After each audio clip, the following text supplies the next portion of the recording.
2013년 3월 9일 영생의 말씀, 요한복음 12장 37절로 50절. 주님의 말씀과 표적에 대한 반응은 다양하나 믿는 이는 아버지를 보고 빛에 거할 수 있습니다. 본문에 등장하는 각 인물들은 비유에 걸맞게 각기 다른 반응을 보여 그 비유의 적절함을 드러내고 있습니다.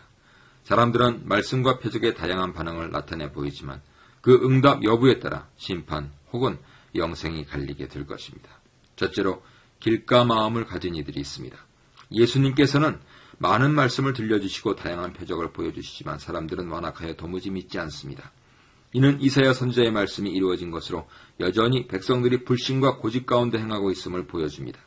하나님께서는 불순종하는 이들에게 불신의 징벌을 내리십니다. 들어도 듣지 못하고 보아도 깨닫지 못하는 어둠이 그들을 감쌉니다. 길가에 뿌려진 씨와 같은 이들입니다. 말씀을 듣고 믿어 순종하지 않으면 어느덧 마음에 불신의 어둠이 내리게 됩니다.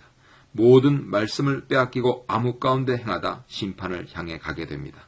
나는 불순종과 불신이라는 어둠의 시면에 쌓이지 않기 위해 말씀과 씨름하며 고투하고 있습니까? 둘째로 돌밭의 마음을 가진 이가 있습니다. 대부분 표적을 보고도 믿지 않았지만 관리 중에 어떤 이들은 주님을 믿었습니다. 말씀이 경이롭고 드러난 증거가 명확했기 때문입니다. 하지만 이들은 바리새인들의 눈이 두려워 쉽게 자신들의 믿음을 드러내지 못합니다. 믿음이 드러나는 순간 회당에서 쫓겨나기 때문입니다.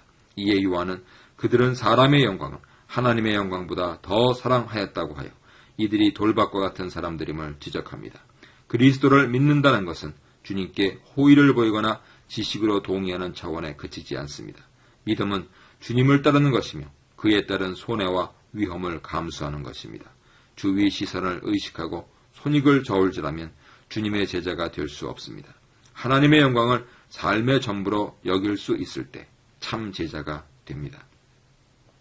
셋째로 옥토의 마음을 가진 이가 있습니다. 주님께서는 자의로 말씀하시지 않고 아버지께서 말할 것과 이룰 것을 친히 주신다고 증언하십니다. 자신의 메시지를 철저히 하나님께 의존하여 서술함으로써 권위와 정당성을 확보하셨습니다. 그래서 예수님의 말씀은 구원과 심판을 가르는 기준이 됩니다.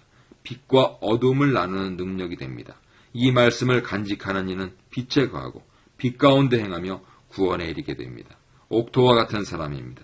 주님의 말씀에서 멀어지는 순간 빛을 잃게 되고 어둠에 거하게 됩니다. 말씀을 간직하는 이는 말씀이 빛이 되어 삶에서 어둠을 몰아내며 생명길로 인도하여 영생에 이르게 합니다. 우리는 말씀이 혼잡게 되고 하나님 나라 질서가 어그러진 혼돈의 시대에 살고 있습니다. 보아도 믿지 않는 신앙, 들어도 행하지 않는 신앙, 깨달아도 순종하지 않는 신앙은 두터운 구름이 되어 말씀의 빛을 가리게 됩니다. 믿어 순종하는 신앙만이 희망이 될 수 있습니다.